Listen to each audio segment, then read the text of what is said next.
a presentation of the Rio Grande Oil Company. Los Angeles Police calling all cars, attention all cars, broadcast 67 regarding a murder. Madge Serber, undercover woman for the narcotics squad, found dead this morning. That's all. Rosenquist.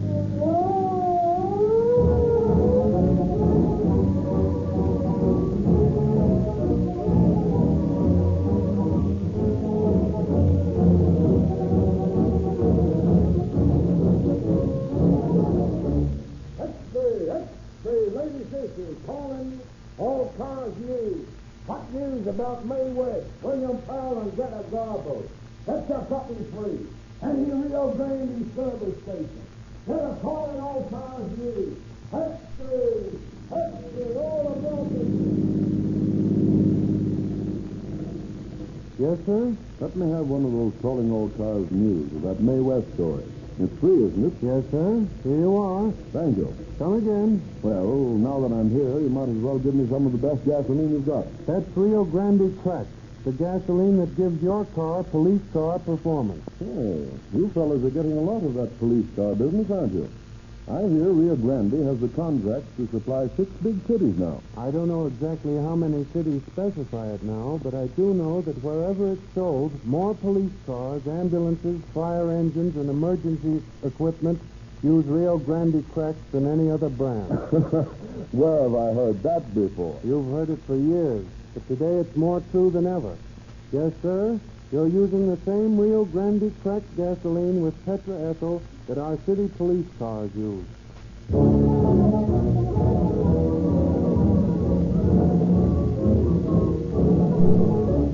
Once more, we present Chief James E. Davis of the Los Angeles Police Department.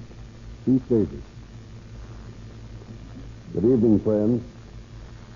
In the police stories I have brought you from our confidential files in the past, you have become acquainted with the activities of the uniformed men and the detective force. There is another and very important group of operators whose identities remain anonymous, who carry no badges, but whose work is of great importance in the complex task of policing a great metropolitan community. I refer to the undercover agents.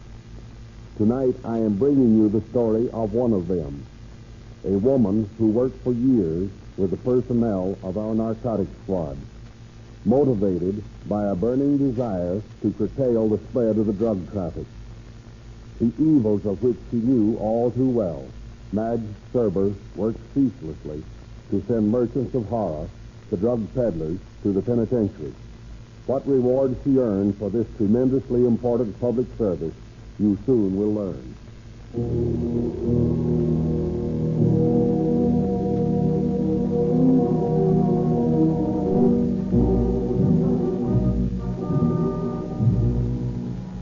Yes? Mr. Good to see you, Captain. Send her in. Hello, Madge. Morning, Captain. You come for me? Yeah, sit down. Have a cigarette? No, thanks. Not too early in the morning. Well, have you been keeping yourself, Madge? Oh, I've been around. What's on your mind? I got a tip. Yeah? What is it? I just received some information last night that a couple of Chileans are unloading a lot of morphine in town. Yeah, I heard something about that. But I was going to check on it before I bothered you about it. Well, I got a line on them. Their names are Ruben Romano and Alfred Lopez. Yeah? What else? They hang out at Freddy's down on Spring Street. You know the joint? I know where it is, but I never gave it much of a play. Well, you start hanging around down there. If this gets on the level, these two boys will soon get next to you. What do you mean? Oh, you know what I mean, Madge. You look like a hype. Well, don't rub it in, Cap. I can't help it if they put me on the stuff while I was in the hospital that time. Oh, I know that, Madge. That's an indelible mark on you. That's what makes you so valuable to us, Madge. You're looked upon, but you aren't a user, and therefore you're reliable. I'll do anything I can to stop the use of drugs. You know that. Even when you get them legally, like I did, to stop pain. The results are terrible. Thank heavens they finally cured me. Yeah, if they hadn't, we'd be looking for you instead of working with you. That's right. Well, Madge, you start making Freddy's joint. Get acquainted with these two Chileans. You got their names? Ruben Romano and Alfred Lopez. That's right. I'll make a buy off them. Establish yourself. And then when you make arrangements for a